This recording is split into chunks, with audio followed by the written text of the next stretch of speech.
ઘોઘંબા તાલુકામાં કરાડ નદી ઉપરવાસમાં વરસાદને કારણે બે કાંઠે વહેતી થઈ છે. નદીનું રૌદ્ર સ્વરૂપ દેખાતા ગમીરપુરા, મઠ, દેવની મુવાડી અને જેકણપુરા જેવા ગામોને જોડતો રસ્તો પાણીમાં ગરકાવ થઈ ગયો છે. પરિણામે ગ્રામજનોને હેરાનગતિનો સામનો કરવો પડી રહ્યો છે. સ્મશાન પાસે આવેલા કોઝવે ઉપર પાણી ફરી વળતા વાહન વ્યવહાર સંપૂર્ણપણે બંધ કરાયો છે, જેના કારણે રોજિંદી આવન જવન માટે લોકો મુશ્કેલીમાં મુકાયા છે. વિદ્યાર્થીઓ શાળાએ જઈ શકતા નથી તો રોજગારી માટે ઘોઘંબા તરફ જતા લોકો પણ અટવાયા છે.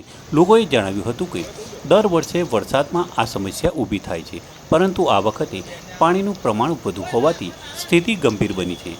ગ્રામજનોને ભય છે કે જો વરસાદ ચાલુ રહ્યો તો નજીકના ખેતરોમાં પાકને પણ નુકસાન થઈ શકે છે. લોકોની સુરક્ષા માટે રાજગઢ પોલીસ દ્વારા ચુસ્ત બંદોબસ્ત ગોઠવવામાં આવ્યો છે. ઘોઘંબા મામલતદારે ગ્રામજનોને અપીલ કરી છે કે પાણી ભરાયેલા કોઝવે ઉપરથી પસાર ન થાય તેમજ સાવચેતી રાખે. સાથે જ ઘોઘંબા તાલુકાનું ડિઝાસ્ટર મેનેજમેન્ટ તંત્ર સતર્ક બની હાલની પરિસ્થિતિ ઉપર નજર રાખી રહ્યું છે. ગ્રામ્ય વિસ્તારોની હકીકત જાણવા તલાટી તથા સરપંચ સાથે સતત સંપર્ક કરવામાં આવી રહ્યો છે. અધિકારીઓએ જણાવ્યું કે પરિસ્થિતિ કાબૂમાં આવે ત્યાં સુધી લોકોને અનાવશ્યક મુસાફરી ન કરવા વિનંતી કરવામાં આવી છે.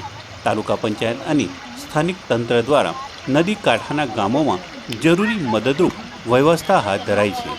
જરૂર પડે તો બચાવ ટીમોને તાત્કાલિક મોકલવાની તૈયારી રાખવામાં આવી છે.